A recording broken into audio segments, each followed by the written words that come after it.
నమస్కారములు తెలియజేసుకుంటా ఉన్నాను. చాలా సంతోషంగా ఉంది.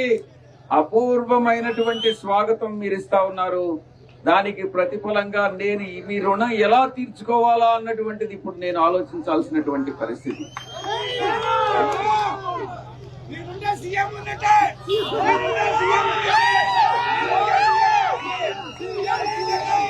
లోక్సభ అభ్యర్థిగా వైఎస్ఆర్ కాంగ్రెస్ పార్టీ తరఫున పోటీ చేస్తూ మీ ఆశీర్వాదం కోసం ఈ రోజు పడమటిపాలెం రావడం జరిగింది. మీరందరూ కూడా హృదయపూర్వకంగా ఆశీర్వదించి లోక్సభకి పంపిస్తారని నేను బలంగా నమ్ముతా ఉన్నా. అదేవిధంగా ఐదు దశాబ్దాలుగా మేకపాటి కుటుంబం రాజకీయంగా ఇక్కడ ఈ ప్రాంతంలో ప్రజాసేవలో నిమగ్నమై ఉన్నటువంటి మేకపాటి కుటుంబం నుంచి గౌతమ్ రెడ్డి గారి తర్వాత విక్రమ్ రెడ్డి గారు మీ యొక్క ప్రజాప్రతినిధిగా మీరు ఇక్కడ సేవ చేస్తున్నారు. ఆయన మళ్ళీ తిరిగి శాసనసభకి పోటీ చేస్తున్నారు. ఆయన్ని కూడా నాకు సహచరుడిగా మీరు శాసనసభకు పంపిస్తారని నేను బలంగా నమ్ముతా ఉన్నాను.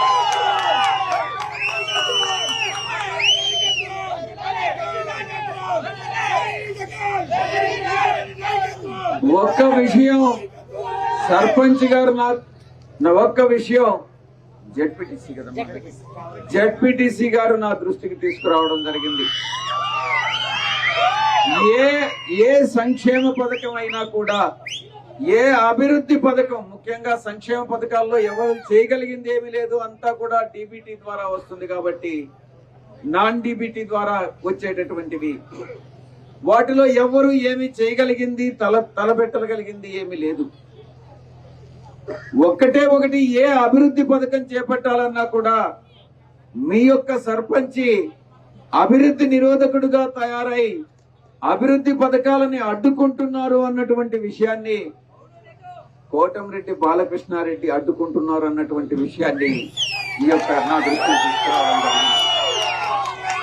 నేను ఒక్కటే చెప్తా ఉన్నా, ఎవరైతే అభివృద్ధి నిరోధకులో, ఎవరైతే ప్రజల శ్రేయస్సును కోరుకోరో, ఎవరైతే ప్రజా సంక్షేమాన్ని విస్మరిస్తారో అతను ప్రజానాయకుడే కాలేడు. బాలకృష్ణారెడ్డి విషయంలో కూడా అదే జరుగుతా ఉంది.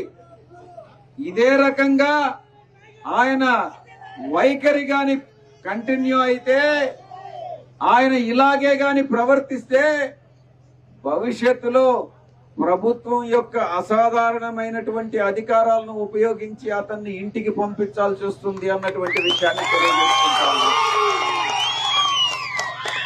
ఒక ధైర్యంతో ఉండొచ్చు, 4 సంవత్సరాలు పూర్తి కాకుండా అవిశ్వాసం పెట్టడానికి లేదు అన్నటువంటి ధైర్యంతో ఉండొచ్చు. కానీ ఒక్క విషయం చెప్తా ఉన్నా, ప్రభుత్వానికి అసాధారణ అధికారాలు ఉన్నాయి అన్నటువంటి విషయాన్ని మర్చిపోవద్దు.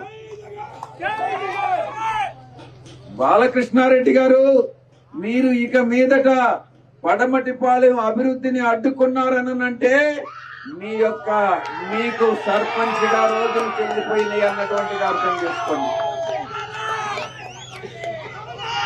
ఇక మరొక్క వ్యక్తి కూడా ఎవరు బాలకృష్ణారెడ్డిని తెల వెనకుండి నడిపిస్తున్నారు అన్నటువంటి విషయం తెలుసుకోవాలి. అదే కోటంరెడ్డి శ్రీధర్ రెడ్డి. పార్టీని వెన్నుపోటు పొడిచి, మన అధ్యక్షులకి వెన్నుపోటు పొడిచి, పార్టీకి ద్రోహం చేసి 2 సార్లు పార్టీ సింబల్ మీద, ఫ్యాన్ గుర్తు మీద జగన్మోహన్ రెడ్డి గారు బలంతో ఆయన ఎన్నికై పార్టీకి ద్రోహం చేసి వెళ్లిపోయినటువంటి వ్యక్తి కోటంరెడ్డి శ్రీధర్ రెడ్డి. ఈరోజు గత 5 సంవత్సరాలుగా ఆయన చేస్తున్నటువంటి పనులు, ఇక్కడ బాలకృష్ణారెడ్డి యొక్క ఎవరైతే అభివృద్ధి నిరోధకుడుగా తయారయ్యాడో అదే రకంగా నెల్లూరు రూరల్ ఏరియాలో నియోజకవర్గం నుంచి అక్కడ ప్రజలని హింసించడమే ప్రధాన కర్తవ్యంగా, ప్రధాన లక్ష్యంగా పెట్టుకుని భూదందాలు చేయడం, రౌడీజం చేయడం, ఇవన్నీ కూడా అక్కడ కోటంరెడ్డి శ్రీధర్ రెడ్డి చేస్తా ఉన్నాడు. నేను ఒక్కటే చెప్తా ఉన్నా, అధికారం అన్నటువంటిది శాశ్వతం కాదు. ఎవరైతే ప్రజల మనసుల్లో ప్రజాసేవ చేసి ప్రజల మనసుల్లో చిరస్థాయిగా నిలబడిపోతారో అప్పుడే ప్రజానాయకుడు అవుతాడు అన్నటువంటి విషయం. కాబట్టి నేను శ్రీధర్ రెడ్డికి ఒక్కటే చెప్పాను, పలు సందర్భాల్లో పలు సభల్లో కూడా చెప్పాను, మీరు చేసేటటువంటి చట్ట వ్యతిరేక కార్యకలాపాలు ఏదైతే ఉన్నాయో వాటికి అన్నిటికీ కూడా మీరు శిక్ష అనుభవించాల్సి వస్తుంది ఏదో ఒక రోజు అన్నటువంటి విషయాన్ని.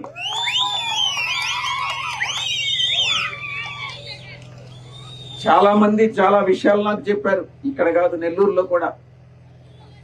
వాళ్ళ తల్లి గారే తండ్రి గారే ఇతను చేసినటువంటి తండ్రి గారే ఇతను చేసే దుర్మార్గాలను భరించలేక మనోవేదనతో చనిపోయారు అన్నటువంటి విషయం. ఇక పడమటిపాలెంలో అభివృద్ధి పథకాల గురించి మనం చెప్పుకోవాలి. ప్రతి ఒక్కరు కూడా, ప్రతి మనిషి ఏం కోరుకుంటారు? మంచి విద్య, మంచి వైద్యం, మనకు మంచి ఉండేదానికి ఇళ్ళు, ఇవన్నీ కూడా కోరుకుంటారు.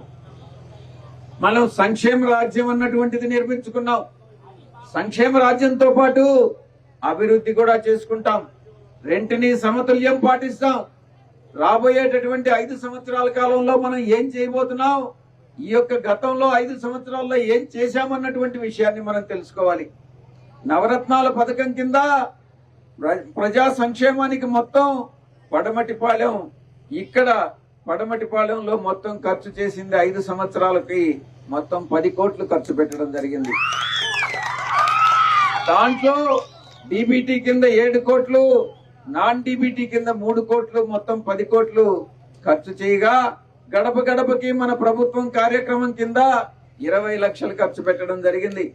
పడమటిపాలెంలో 1.37 కోట్లతో చేయాల్సినటువంటి పనులు కొన్ని ఉన్నాయి. అవి మొట్టమొదటిది, అందరికీ కూడా తాగునీరు కావాలి. తాగునీటి ఆర్ఓ ప్లాంట్ ని ఇక్కడ పెట్టిస్తాం, అది కాలయాపన చేస్తున్నాడు మీ యొక్క సర్పంచ్ బాలకృష్ణారెడ్డి. ఒప్పుకున్నా ఒప్పుకోకుండా ఇక్కడ ఆర్ఓ ప్లాంట్ అన్నటువంటిది వచ్చి తీరుతుంది అన్నటువంటి విషయాన్ని తెలియజేస్తా ఉన్నా. ఎన్నికలు కాగానే అది మొదలవుతుంది. 63 లక్షలతో 1.5 కిలోమీటర్ల సిసి రోడ్డు వేయాల్సినటువంటి అవసరం ఉంది, అది కూడా చేస్తామని తెలియజేస్తా ఉన్నా. 11 లక్షలతో ఒక గ్రావెల్ రోడ్డు నిర్మించాల్సినటువంటి అవసరం ఉంది. 58 లక్షలతో 2.5 కిలోమీటర్ల ట్రైన్ ఏర్పాటు చేయాలన్నటువంటి విషయాన్ని కూడా నేను తెలియజేసుకుంటా ఉన్నా.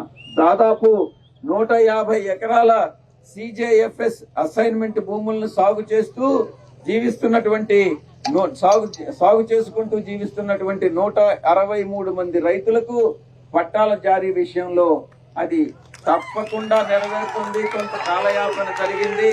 అది ఎలక్షన్ పూర్తి కాగానే, ఎన్నికలు పూర్తి కాగానే ఆ రైతులకి 163 మందికి కూడా పట్టాలు వస్తాయని ఈ సందర్భంగా నేను తెలియజేసుకుంటా ఉన్నా. ఇక అభివృద్ధి, ఇంకా ఏదైనా ఉంటే జడ్పీటీసీ గారు చెప్పాలి. ఇక్కడ కాలువ ఉందన్న, బ్రాంచ్ కాలువ అని. ఆ కాలువ గండపు కాలువ దగ్గర మాకు బ్రిడ్జి కట్టాలన్న. అక్కడ బ్రిడ్జి అంతా పడిపోయింది.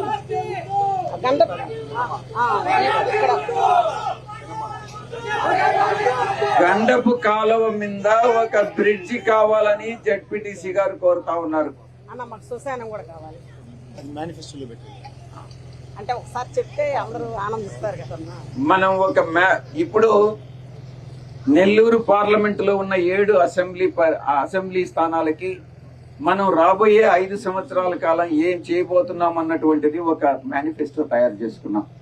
అదే విధంగా ప్రతి గ్రామానికి, ప్రతి పంచాయతీకి ఏం చేయాలి అన్నటువంటిది విక్రమ్ రెడ్డి గారు ఒక మేనిఫెస్టో తయారు చేసుకున్నారు, ప్రణాళిక తయారు చేసుకున్నారు.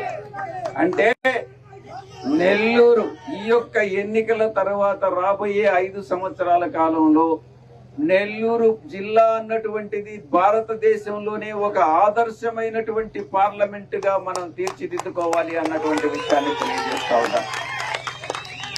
ఎవరైనా కూడా నేను నెల్లూరు నుంచి అని కానీ బయట వెళ్లి చెప్తే, ఓ నెల్లూరు చాలా అభివృద్ధి చెందింది అనేటువంటి భావన ఈ యొక్క దేశంలో అందరికీ కూడా కలగాలి. దానికి మన వైఎస్ఆర్సీపీ నుంచి ప్రతి ఒక్కరం కూడా, ప్రతి ఒక్క శాసనసభ్యుడు, ప్రతి ఒక్క పార్లమెంటు సభ్యుడు, నేను రాజ్యసభ సభ్యులు అందరం కూడా అహర్నిశాలు కష్టపడతాము అనేటువంటి విషయాన్ని నేను మీకు తెలియజేస్తా ఉన్నాను. మీ సమస్యలన్నిటికీ కూడా ఏ సమస్య ఉన్నా కూడా పరిష్కరిస్తాము అన్నటువంటి విషయాన్ని కూడా నేను తెలియజేసుకుంటా ఉన్నాను. ఇక శ్మశానం గురించి చెప్తా ఉన్నారు. శ్మశానానికి ఒకవేళ ఉన్నటువంటి స్థలం కానీ వేరే వేరే వేరే ఇంకా దేనికైనా ఉపయోగించుకుంటున్నట్లయితే, వేరే ఆక్రమణలకు కానీ గురైనట్లయితే ప్రభుత్వం యొక్క భూమిని ఐడెంటిఫై చేసి దగ్గరలో ఒక శ్మశానం కూడా కట్టించే ఏర్పాట్లు చేస్తామని, అంటే మహాప్రస్థానం కట్టించే ఏర్పాట్లు చేస్తామని మీకు సలహా చేస్తామన్నారు. అన్ని సామాజిక వర్గాలకి ఇక ముస్లిం ఇంకేం అడిగారు? అది చెప్పారు కదా, అంతే కదా. ఏదున్నా కూడా నేను లోక్సభ సభ్యుడిగా, నేను శాసనసభ్యుడిగా, విక్రమ్ రెడ్డి గారు అనుక్షణం మీ యొక్క శ్రేయస్సే లక్ష్యంగా పెట్టుకుని పనిచేస్తాం. కాబట్టి ఇక్కడ ఉన్నటువంటి ముస్లిం సోదరులకి నేను అక్కడే చెప్పాను, మన చేజర్లలో పల్లిపాళెంలో కూడా చెప్పాను, చేజర్లలో ముఖ్యంగా చెప్పాను, అక్కడ షాదీఖానా కట్టిస్తాము అన్నటువంటి విషయం. ఇక్కడ కూడా ఏ అవసరాలు ఉన్నా కూడా ముస్లిం సోదరుల అవసరాలు తీర్చేదానికి వైఎస్ఆర్ కాంగ్రెస్ పార్టీ కంకణం కట్టుకున్నది. ఇంకొక విషయం కూడా చెప్పాలి. రకరకాలైనటువంటి అబండాలు వైఎస్ఆర్ కాంగ్రెస్ పార్టీ మీద వేస్తా ఉన్నారు ఈరోజు. ఏంటంటే మనం బీజేపీతో జతకట్టామంట. మనం ఏ రోజు బీజేపీతో జతకట్టలేదు. తెలుగుదేశం పార్టీ బీజేపీతో జతకట్టింది. గతంలో 5 సంవత్సరాల కాలంలో కేంద్ర ప్రభుత్వంతో రాష్ట్ర ప్రభుత్వం మనం నిధులు తెచ్చుకోవాలి కాబట్టి కేంద్ర ప్రభుత్వంతో రిలేషన్షిప్ మెయింటైన్ చేశామే కానీ ఏ రోజు కూడా బీజేపీతో జతగట్టేది లేదు అన్నటువంటి విషయాన్ని నేను స్పష్టంగా చెప్తా ఉన్నా. మన అధ్యక్షులు వారు ఒకటే చెప్పారు, ఎప్పుడైనా కూడా వైఎస్ఆర్ కాంగ్రెస్ పార్టీ ఒంటరిగానే పోటీ చేస్తుంది, ఏ పార్టీతో కూడా జతగట్టదు అన్నటువంటి విషయాన్ని స్పష్టంగా చెప్పారు.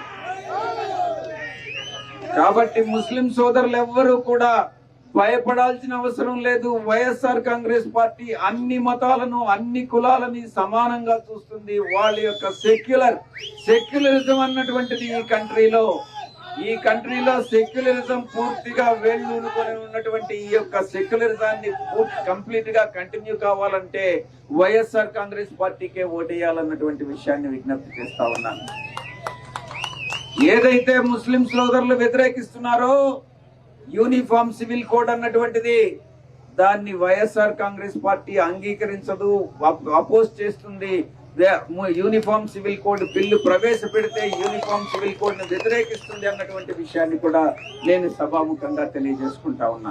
ముస్లిం సోదరుల వైపు మనం నిలబడతాం, అన్ని సామాజిక వర్గాలకి సమన్యాయం చేస్తాం, అన్ని మతాలకి సమన్యాయం చేస్తాం, ప్రజా సంక్షేమమే మన లక్ష్యంగా మనం ముందుకెళ్తాం అన్నటువంటి విషయాన్ని తెలియజేస్తూ ఈ అవకాశాన్ని ఇచ్చినటువంటి నాకు మీ అందరికీ కూడా పేరు పేరున ధన్యవాదాలు తెలియజేసుకుంటూ సెలవు తీసుకుంటా ఉన్నాను.